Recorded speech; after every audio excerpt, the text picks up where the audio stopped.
अस्सलाम वालेकुम व्यूअर्स, मैं हूं आपके साथ समीना बाशा। आज इमरान खान साहब ने परेड ग्राउंड में एक तारीखी जलसा किया। ये वाक़तन एक तारीखी जलसा था। अगर आप अंदाज़ा लगाएं तो इसमें पाकिस्तान के तमाम शहरों से लोग शामिल नहीं थे। यानी ये जलसा जो था, इसके जो हाज़रीन थे वो सिर्फ इस्लामाबाद और रावलपिंडी के शहरी थे। और असद उमर साहब का ये बताना है कि जो जलसा गाह की इजाज़त के लिए NOC था उसको बहुत ताख़ीर से जारी किया गया, जिसकी वजह से उन्हें इंतज़ामात का सारा तरीक़ाकार को अरेंजमेंट करने में उन्हें ख़ासी मुश्किल का सामना करना पड़ा, जिसकी वजह से उनका ये ख़्याल था कि काफ़ी ज़्यादा चीज़ें जो हैं वो डिस्टर्ब हुई। फिर इस जलसे को सबूताज करने के लिए एक काम ये भी किया गया कि किसी भी तरह अदालत के ज़रिए, इंतज़ामिया के ज़रिए कोई रुकावटें करके इसमें लोगों की जो आमदोरफ्त है उसको रोका जाए। और इसके साथ साथ ये भी किया गया कि इमरान खान साहब की कैरेक्टर असैसिनेशन के लिए वहाँ पे कुछ उनके मुखालिफ बैनर्स तक लगा दिए गए, कुछ पोस्टर्स आवेज़ा कर दिए गए।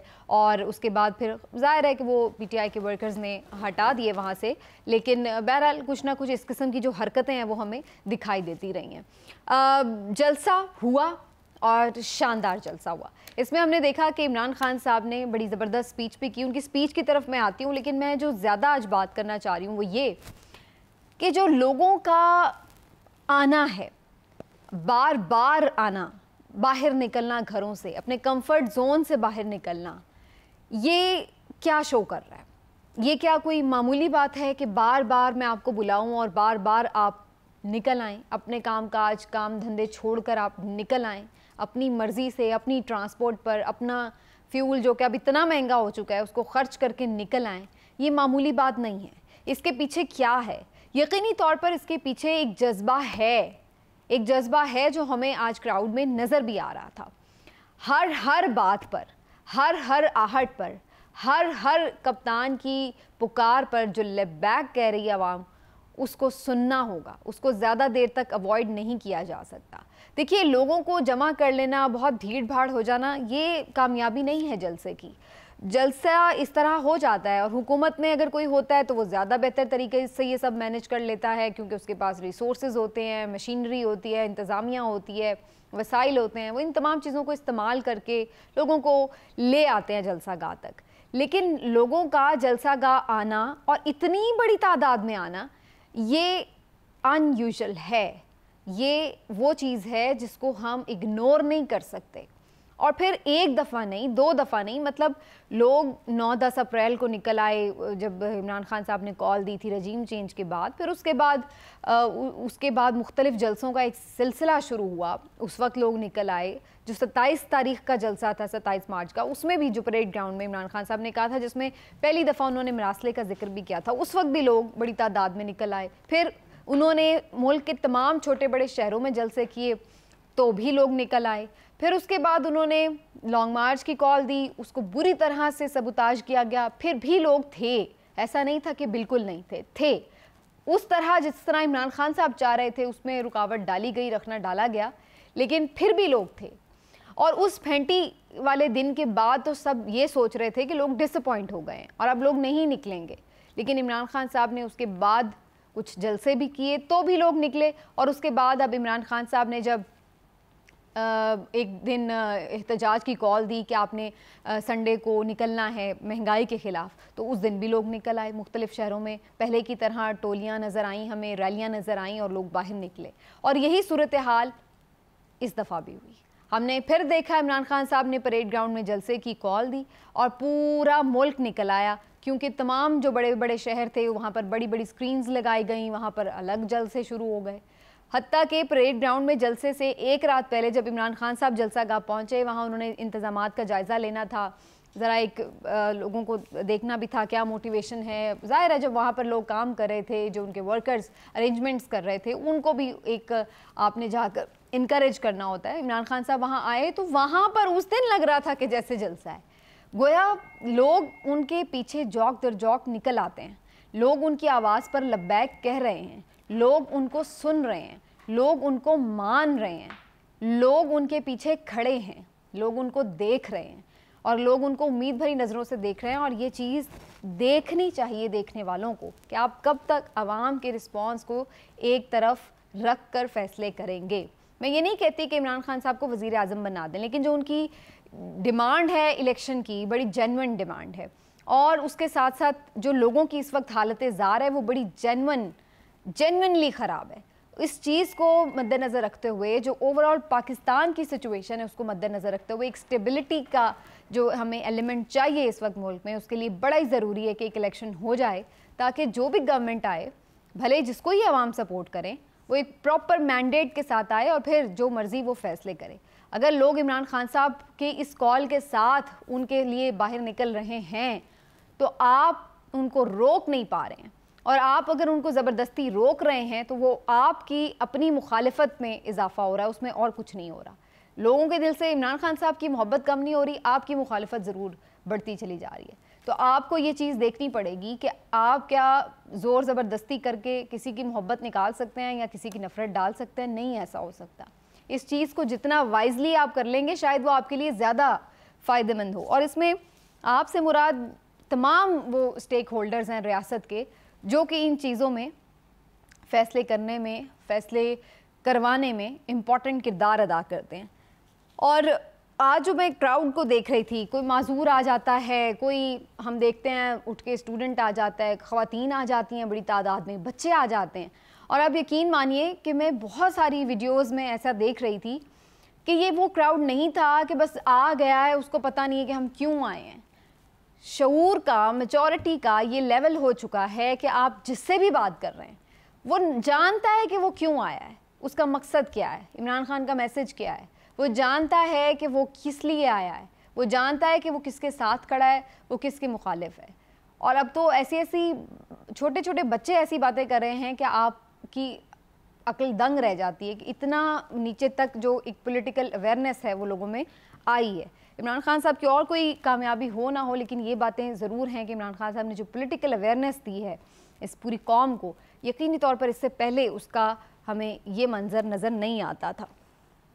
और इमरान खान साहब जब आए हैं जलसा गाह में, जो रैली में साथ थे लोग वो भी, फिर जलसा गाह में जब वो आए हैं, जैसे जैसे वो जुमले कहते हैं, लोग उस पर जिस तरह से रिस्पॉन्ड करते हैं, वो बताता है कि एक कनेक्शन है लीडर का अपने अवाम के साथ, और अवाम के जज्बात को लीडर समझ रहा है और लीडर की बात को अवाम समझ रहे हैं, और इसीलिए वो रिस्पॉन्ड कर रहे हैं। ये चीज़ें बहुत अनयूजुअल हैं, ये इतनी आप इसको लाइट नहीं ले सकते कि जी ये जलसा था और हो के ख़त्म हो गया। द थिंग इज़ कि आप जो उसके पीछे बॉन्डिंग है उसको इग्नोर नहीं कर सकते।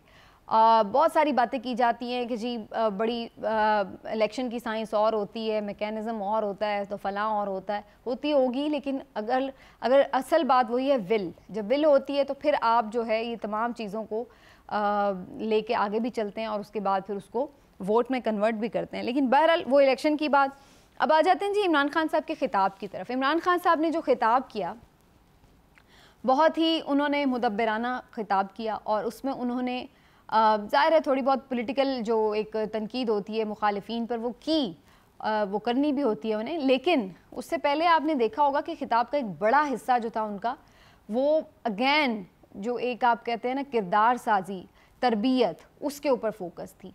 और मैं जो एक दफ़ा पहले भी शायद मैंने कुछ बात की थी कि जो ये चीज़ होती है कि भाई आप आकर एक सियासी पॉइंट स्कोरिंग करते हैं, वो हर सियासतदान करता है, लेकिन जो लीडर्स होते हैं उनको चाहिए कि वो आवाम के ना सिर्फ ये कि शऊर की बात करे, तरबियत की बात करे, तालीम की बात करे, बल्कि विज़न की बात करे। तो वो इमरान खान साहब ने उस पर बड़ा फोकस किया, उस पर उन्होंने काफ़ी सैर हासिल एक लेक्चर दिया, और उसके बाद फिर ज़ाहिर है उन्होंने कुछ बातें की पॉलिटिकल लोगों के हवाले से, मुखालिफिन की तनकीद की, और फिर से कुछ रजीम चेंज की बात की, फिर से उन्होंने कुछ अपने गवर्नमेंट की परफॉर्मेंस का जिक्र किया, और इसके साथ साथ ये भी बताया कि जो इस वक्त हालात हैं वो किस तरह से किस मुश्किल में है ये इम्पोर्टेड हुकूमत, और उसके क्या प्लान्स हैं, किस मकसद के लिए ये लोग आए, जो कि वो कंटिन्यूटी में हम देख रहे हैं कि ये चीज़ें एक्सप्लेन कर रहे हैं। एक जो बड़ी इंटरेस्टिंग बात थी वो ये कि बहुत सारे लोग ये समझ रहे थे कि शायद इमरान खान साहब न्यूट्रल्स के अगेंस्ट, फ़ौज के अगेंस्ट कोई सख्त बातें करेंगे, कोई नई ऐसी एक कदम और आगे बढ़कर बात करेंगे, क्योंकि जो पिछले कुछ सेमिनार्स में जिस तरह का माहौल था उससे यूँ लग रहा था कि शायद अब इमरान खान साहब मज़ीद एग्रेसिव होते जा रहे हैं, एक कदम हर दफ़ा बढ़ जाते हैं आगे। तो इमरान खान साहब का एक जो स्ट्रेटजी का एक एलिमेंट मैंने आपसे कुछ दिन पहले भी जिक्र किया था कि वो अपनी पिच पे खेल रहे हैं, वो हुकूमत की पिच पर आकर खेलने के लिए तैयार नहीं है। इसका जिक्र उन्होंने खुद भी अपनी स्पीच में कर दिया कि जो आप लोग ये चाह रहे हैं कि मैं कोई तसादुम की तरफ जाऊँ, इंतशार की तरफ जाऊँ, तो मैं उसकी तरफ नहीं जा रहा। लोग भी मेरे हैं, मुल्क भी मेरा है, मैं अपने मुल्क का नुकसान करने नहीं निकला। और ना ही उन्होंने बताया कि मैंने धरना उस दिन क्यों नहीं दिया था। उन्होंने यही बताया कि लोग अपने हैं, पुलिस भी अपनी है, रेंजर्स भी अपनी है, मैं ये तो नहीं चाहता कि लोग आपस में भिड़ें। तो मैं इस चीज़ को इसलिए अवॉइड किया और मेरी कोशिश थी कि तसादुम ना हो। तो वो जो स्टेट्समैन का उनका एक किरदार होता है, वो उन्होंने एक दफ़ा फिर से उसको इस्टेब्लिश किया है। और मैं समझती हूँ कि ये बड़ा वाइजली वो इस वक्त प्ले कर रहे हैं, पॉलिटिकली भी देखा जाए, क्योंकि अगर ये इधर एक गलती करें तो उधर वो जो हुकूमत है वो तैयार बैठी है कि वो किस तरह से उनको उसमें फांसे। लेकिन इमरान खान साहब बड़ा वाइजली प्ले कर रहे हैं, पूरी वो गुंजाइश नहीं दे पा रहे हैं कि कहीं पे उनको जो है आके आप ट्रैप कर सकें। इसी तरह से फ़ौज के साथ भी भले उनके शिकवे शिकायत हों, जो कुछ भी हो, लेकिन वो एक लिमिट से ज़्यादा उस पर चीज़ के ऊपर बात नहीं करते और उस अंदाज से भी बात नहीं करते कि जहाँ पर किसी की भी लिमिट क्रॉस हो। तो ये एक बड़ी दिलचस्प गेम है, आसाब की जंग है, अभी लंबी जंग है, चल रही है। देखते हैं कि इसका फ़ैसला क्या होता है। जलसे की अहमियत क्या है? क्या जलसों से हुकूमत चली जाती है? क्या जलसों से इलेक्शन हासिल कर लिए जाएंगे? मुझे तो लगता है उसमें उल्टा मुश्किल हो जाती है। जब लोग बाहर निकलते हैं, पॉपुलैरिटी देखी जाती है, तो फिर सोचा जाता है कि अभी इलेक्शन ना ही कराओ, कहीं ये खान जीत के आ जाएगा ज़्यादा ही मेजॉरिटी। लेकिन येस, इम्पैक्ट है। ऐसा नहीं होता कि आप ये कहें कि जी बस ठीक है, जलसा होता है, उसका कोई फ़र्क नहीं पड़ता, लोग घर चले जाते हैं। इम्पैक्ट होता है, पता चलता है कि लोग किधर हैं, क्या सोच रहे हैं।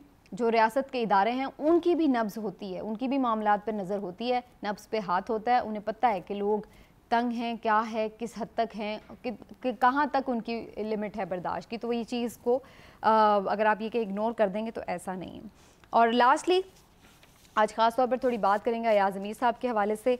सीनियर जो जर्नलिस्ट हैं उनको जिस तरह से तशद्दुद का निशाना बनाया गया, ये बहुत ही अफसोसनाक है, शर्मनाक है, काबिल मुज़म्मत है। और मैं समझती हूँ कि इस तरह की कार्रवाई करके ना सिर्फ ये कि बहुत सारे लोग ये कह रहे हैं कि जनाब आपने तो, जिन्होंने नई भी वीडियोस देखी थी, उनकी स्पीचेस देखी थी, तो वो भी आपने उन्हें भी स्पीचेस देखने पे मजबूर कर दिया। तो अपनी खुद आप इज़्ज़त करवाएं। इस तरह की चीज़ें करने से आपके लिए, अपने लिए भी मुश्किलात हैं, और इस तरह की चीज़ें करने से जो आपका मकसद है वो फिर भी हल नहीं हो रहा है। ना लोग रुक रहे हैं बोलने से, ना लोग डर रहे हैं, और ना ही मैंने ये देखा है कि कोई भी पीछे हटने के लिए कदम तैयार है। जिस पे भी आपने अटैक किया वो तो फिर भी बोल ही रहा है, बल्कि पहले से ज़्यादा शिद्दत से बोल रहा है, तो उसका कोई फ़ायदा नहीं हो रहा है। बहुत सारे लोग ये कह रहे हैं कि जनाब पीटीआई ने, जनाब कुछ, ये भी एक बड़ी इंटरेस्टिंग बात है कि कुछ PMLN के लोग और कुछ लाइक माइंडेड सहाफ़ी ये बात कर रहे थे कि जनाब पीटीआई वालों ने ये अयाज़ अमीर साहब पे तशद्दुद किया है क्योंकि उन्होंने इमरान खान साहब को भी तनकीद का निशाना बनाया। तो मैं ही नहीं समझती कि ऐसा कुछ है। तो ये कि उन पर बहुत सारे और लोगों ने भी तनकीद की, इससे बढ़कर तनकीद की, बड़े नामों ने तनकीद की, लेकिन उन्हें उस वक्त नहीं कभी तशद्दुद का इस तरह से निशाना बनना पड़ा जब इमरान खान साहब का दौर था। तो इस वक्त क्यों वो करेंगे? और दूसरी बात ये भी कि इस वक्त अयाज़ अमीर साहब तो बहुत सारी वो बातें कर रहे हैं जो इमरान खान साहब की भी सोच है। तीसरी चीज़ ये भी है कि जो, अगर आप PTI का एक ट्रेंड देखें कि वो अगर किसी के अगेंस्ट होते हैं, कोई नफ़रत या कोई अपने जज्बात उनके ख़िलाफ़ शो करना चाहते हैं, तो उसका उनका तरीका ज़रा ट्रेंडिंग का होता है कि आम तौर पर सोशल मीडिया ट्रेंड चलते हैं। जो पिटाई लगाने का मामला है वो किसी और का ही ट्रेंड है। यही इस बात को ख़त्म करते हैं। इंशाल्लाह फिर आपसे मिलेंगे। अपना ख्याल रखिए। अल्लाह हाफ़िज़।